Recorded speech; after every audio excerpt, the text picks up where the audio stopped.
গেল অক্টোবরে বাংলাদেশ ব্যাংকের মতিঝিল অফিসের সার্ভার জালিয়াতি করে ২৫ লাখ টাকার সঞ্চয়পত্র আত্মসাতের ঘটনা ঘটে। এ ঘটনায় মতিঝিল থানায় ৪ জনকে আসামি করে একটি মামলা দায়ের হয়েছে। চলছে বিভিন্ন পর্যায়ের তদন্ত। এরপর থেকেই সঞ্চয়পত্র বিক্রি বন্ধ আছে মতিঝিল অফিসে। এবার ঘোষণা দিয়েই সঞ্চয়পত্র বিক্রি বন্ধ করতে যাচ্ছে কেন্দ্রীয় ব্যাংক। আগামী ২০ নভেম্বর থেকে বাংলাদেশ ব্যাংকের মতিঝিল অফিস থেকে সঞ্চয়পত্র ও প্রাইজ বন্ড বিক্রি বন্ধ থাকবে। বদল করা যাবে না ছেঁড়া ফাটা পুরাতন নোটও।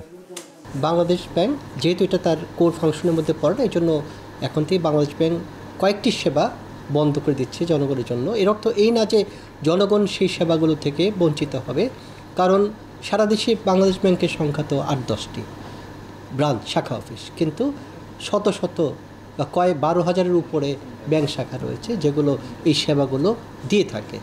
নিরাপত্তার বিষয়টি মাথায় রেখে কেন্দ্রীয় ব্যাংকের গ্রাহক সংশ্লিষ্ট সেবা বন্ধের সিদ্ধান্ত নেওয়া হয়েছে বলে জানিয়েছে সংস্থাটি। বলছে, এমন সিদ্ধান্তে গ্রাহকদের যাতে কোনো ধরনের ভোগান্তি না হয় সে বিষয়েও জোর তদারকি চলছে। ইনস্ট্রুমেন্টটা তো রাষ্ট্রের, হ্যাঁ, এবং বাংলাদেশ ব্যাংক সহ বাণিজ্যিক ব্যাংকগুলো মূলত এই অপারেশনাল কাজগুলো করে থাকে। সরকারের পক্ষ হয়ে এগুলো কেনা বেচা ভাঙানো এই কাজগুলো করে থাকতো। যেহেতু বাণিজ্যিক ব্যাংকগুলো দীর্ঘ সময়ের পরিক্রমায় তারা এই সেবা দানে অভ্যস্ত এবং তাদের দেশের আনাচে কানাচে অসংখ্য ব্যাংক শাখা রয়েছে, অতএব যেহেতু গ্রাহকের সেবা প্রাপ্তির কোনো ঘাটতি হবে না, সেই পয়েন্ট অফ ভিউ থেকে বাংলাদেশ ব্যাংক এটাকে বন্ধ করে দিচ্ছে।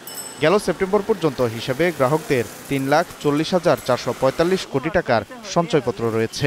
এর মধ্যে ৩০% বেশি রয়েছে বাংলাদেশ ব্যাংকের মতিঝিল অফিসে। Walid Sakib, star news, Dhaka.